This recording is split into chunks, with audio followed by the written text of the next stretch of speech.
Welcome, wrestling fans. Welcome to Curtain Jerkin. As always, I'm your host, Jacob Grondy, reporting for the Main Event Marks YouTube channel and the Dragon Suplex Podcasting Network. It was a big week in wrestling. It was a big few days in wrestling. It was a big week for AEW. We're going to be talking about that. We're also going to be talking about WWE Smackdown on this episode of Curtain Jerkin.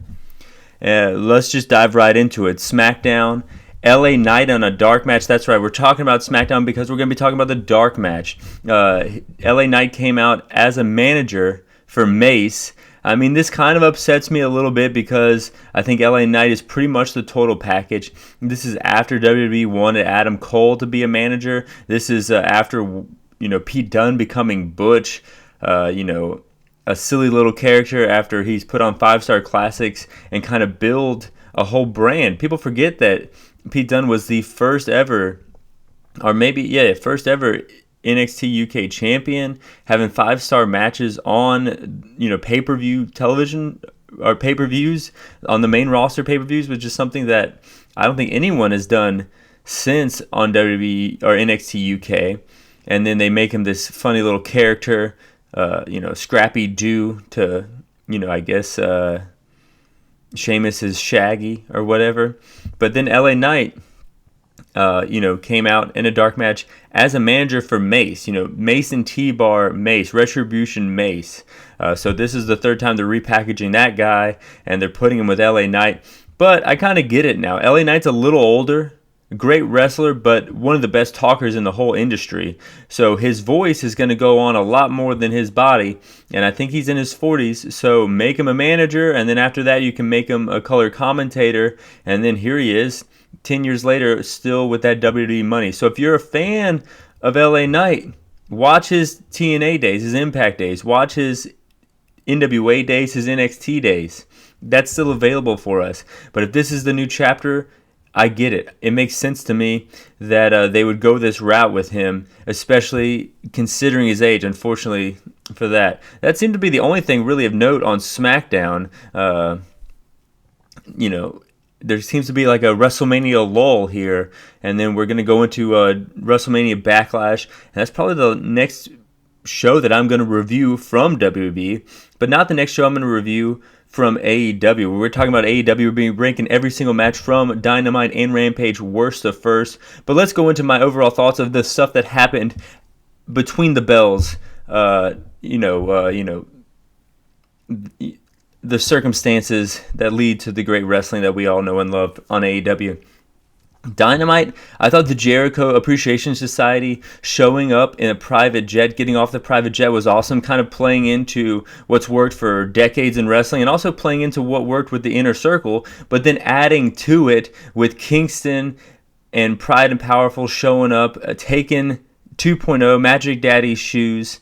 I thought this was awesome, like a bit of a clash of cultures in this scene here with, guys getting off a private jet, but then playing into what you would see kind of maybe more or less on like a basketball court, unregulated basketball court with someone just getting jumped and getting their shoes taken. So you really do see the clash of cultures and why these two factions would be at odds with one another in this scene. If you didn't know anything else about these guys and you saw this scene, you would know everything that you needed to know why they don't like each other, and maybe probably stay tuned for the match they're going to have later on that evening.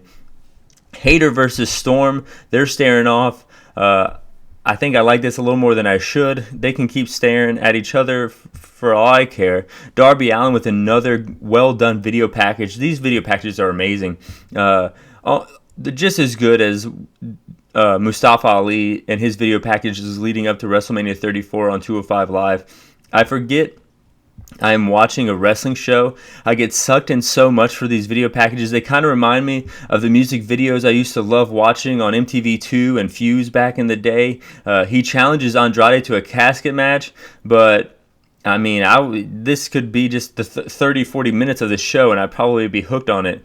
I bet this match is going to be great. Andrade quietly having a great AEW run match by match. It's just all the things that lead up to that match that usually is a little wonky. And I think that leads to him not being as over as he should be. Thunder Rosa promo leads to Nyla Rose getting cake in her face. She says, "Joke's on you, I like cake." I thought that was a funny line. But Thunder Rosa, Scorpio Sky, and Jurassic Express to a certain extent, they don't really... they're getting lost in the shuffle here. I mean, a lot's going on here. They got tons of tournaments going on. They're buying other companies. So that just brings on a lot more belts. But a lot of these champions are slipping through the cracks here. Like, I would say, like, Darby Allin, Andrade are all more over than Scorpio Sky. Thunder Rosa, she's had like one match since she had that epic cage match about a month ago. Jurassic Express, I put a poll up on Twitter. I said, who are the real champions, FTR or Jurassic Express? FTR won that one. They're out there having 5-star classics, and Jurassic Express, they're getting their belts taken. It's just kind of real silly here. There's a lot of stop-start angles as well. Like, didn't Red Dragon and the Bucks have tension? Wasn't Danhausen with Best Friends? But he kind of just ran off and started following Hook. So I worry about AEW here kind of losing grasp on how to get people over. I mean, of course, there's Wardlow coming out. He's getting super popular. Wheeler Yuta's getting super popular. But I feel like 2 months ago, they were trying to get these guys super popular. So there's only so, many people that you can get over at once. And they got 2 companies worth of people on about 2 shows that people watch. So I'm getting a little worried here. I was worried about Dynamite being overbooked, and they had 7 matches, and 6 out of the 7 were great. So, I'm worried that it's getting overbooked, but I do have trust that it won't be after watching Dynamite and Rampage. Dynamite was good. Rampage was good too. Rampage, the only real note worth talking about that wasn't a match was Dustin Rhodes challenging CM Punk. First of all, this promo was great. The delivery was great, very well done, but I think this match is going to be good because a lot of people wrestle very fast in AEW. Some don't, but Dustin Rhodes and CM Punk are kind of that slower, old school style, so I think their styles will mesh well. I think they'll have a great TV match, and I think after CM Punk beats Dustin Rhodes, you can then have Hangman Page come out and say, "Hey, weren't you challenging me?" And then you could lead into CM Punk versus Hangman Page. A very, very important feud and match that needs to happen in AEW, and we'll get into that a little later. But now we're going to break down every single match from AEW Dynamite and AEW Rampage from worst to first. Going into 14, there's 14 matches?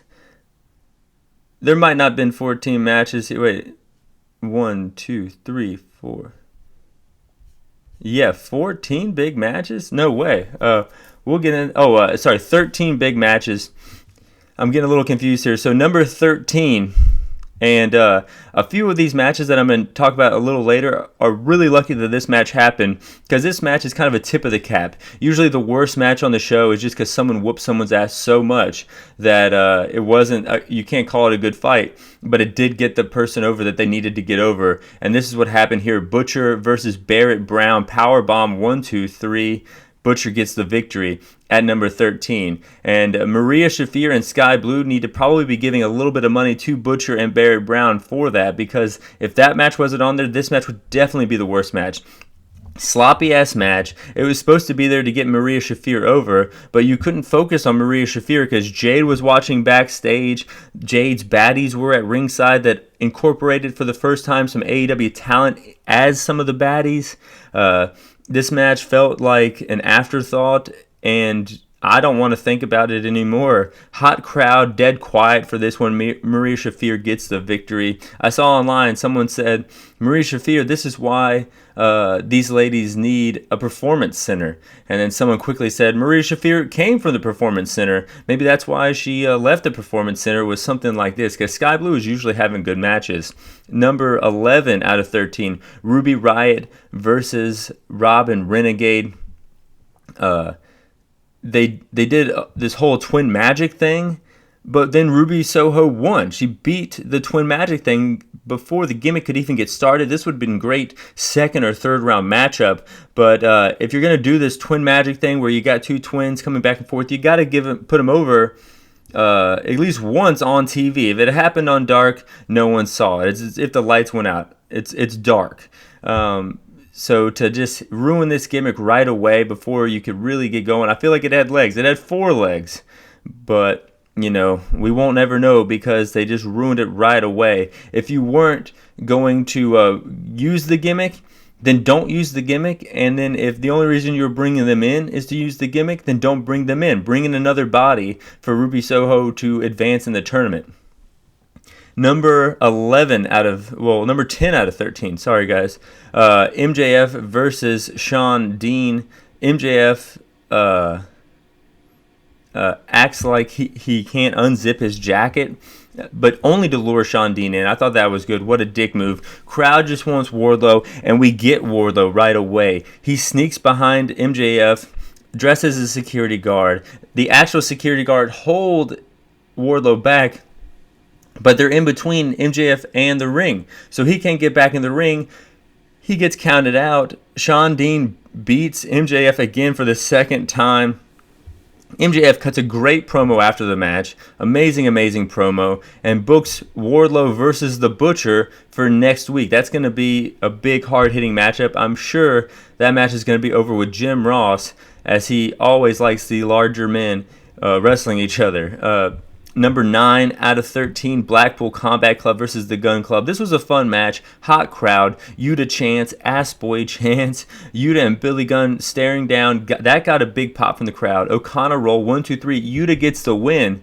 So he got put over, bleeding all over the place, and here he is getting the win. This is like his second week of getting put over, and the crowd took to him here in Texas. Number 8 out of 13, the Jericho Appreciation Society versus Kingston, Ortiz, and Santana. They come out with 2.0 shoes. I love that shit. Lion Salt, No One Home leads to Kingston hot tag. Powerbomb to Garcia on Jericho. Appreciation Society gets the win, but this isn't over. This great angle, solid match, but it's kind of in the mid pack of the of how good some of these matches were. Team Taz versus Swerve and Keith Lee. Starks coming out to that hometown crowd in New Orleans. You could see him trying not to tear up, which made it even more better. That's probably why this match got ranked so highly as it is at 7.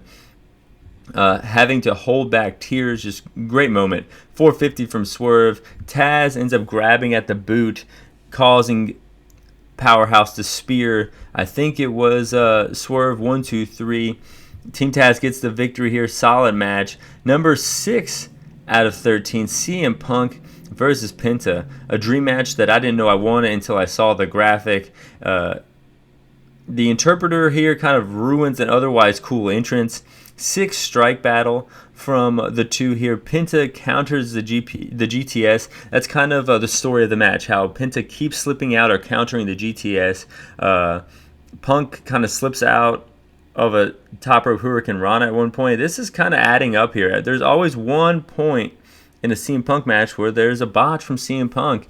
He's yelling best in the world, but I guess if you were best in the world at one point and then it becomes your catchphrase, you always got to say it. Like Kiss always comes out and it says the hottest band in the world, Kiss, even though they were kind of the hottest band in the world in like the early 80s. So they've been saying it for 30 years. So why can't CM Punk say it for about 15, even though it's probably not true for 10?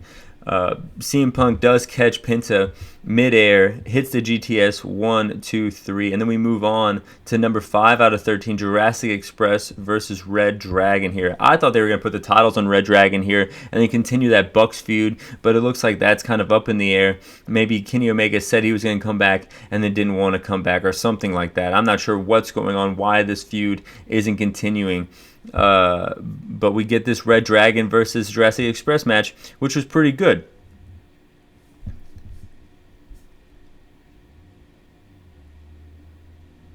Oh, I'm messing up totally. I get here, guys. Sorry, guys. There's not 13 matches. There seems to be like 10 matches.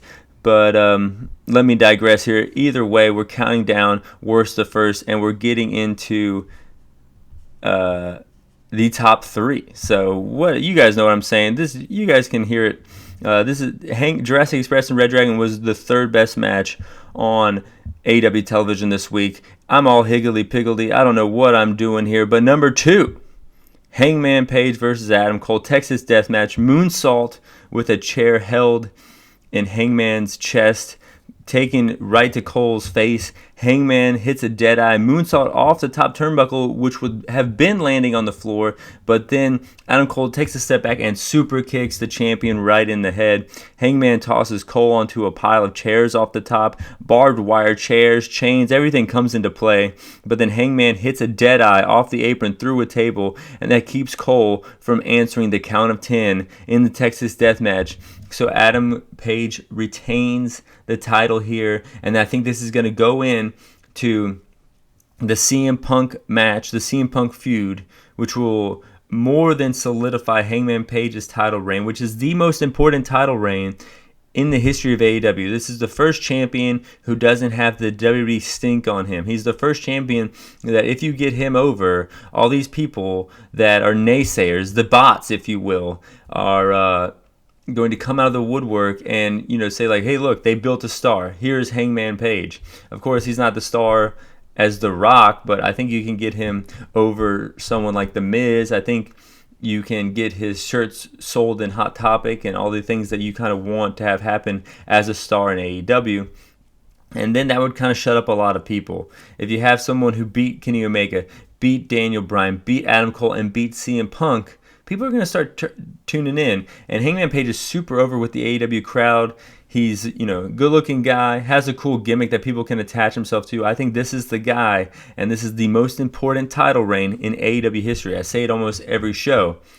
But as important as Hangman and Adam Cole is, it was the second best match on AEW television this week because we had Suzuki versus Samoa Joe. Strike battle for the ages here. This was a great, hard-hitting, snug as fuck chop battle leading into a forearm battle. This set the tone for the whole match, set the tone for the main event. Both chests purple. It went to the floor. It went back in the ring. Just chop battle after chop battle. Suzuki goes for the Gotch-style pile driver. Thinks better of it. Goes back to the chop battle. Muscle Buster, 1, 2, 3. Joe wins the ROH television title. Can the same man that put the ROH world title on the map put the ROH television title on the map? I think he can. I think this is perfect. He just beat Suzuki on American TV. So I think this is probably the biggest ROH TV title in the history of this title already right here with Samoa Joe winning it. But then after the match, Jay Lethal and Sanjay Dutt come out. Lights go out. And the new Great Khali shows up. This Indian giant who is apparently being trained by Sanjay Dutt, who apparently was drafted by the Dallas Mavericks in 2016. Stands tall, takes out Joe. And I'm not sure, man. Maybe this guy's got a lot of work to do. I think he's already probably a little better than Almost. Probably not as good as Braun Strowman. If you want to put him in the land of the giants in the last 5 years, that's where I would place him. But you got great talkers with Joe. You got great talkers with Jay and Sanjay. You have over talent with those three guys. So if you want to put him in a storyline to get him over, this is where you would put him. And there's a gap being filled here that has been taken away from AEW storytelling with Wardlow leaving MJF. So that can kind of take that place, and I think it's pretty good. I'm holding out hopes for it. A lot of people online were kind of shitting on the monster, but also AEW needs monsters, man. We need more monsters in AEW. That's an element of pro wrestling that's as old as time, as Jim Ross always tells us, and here it is.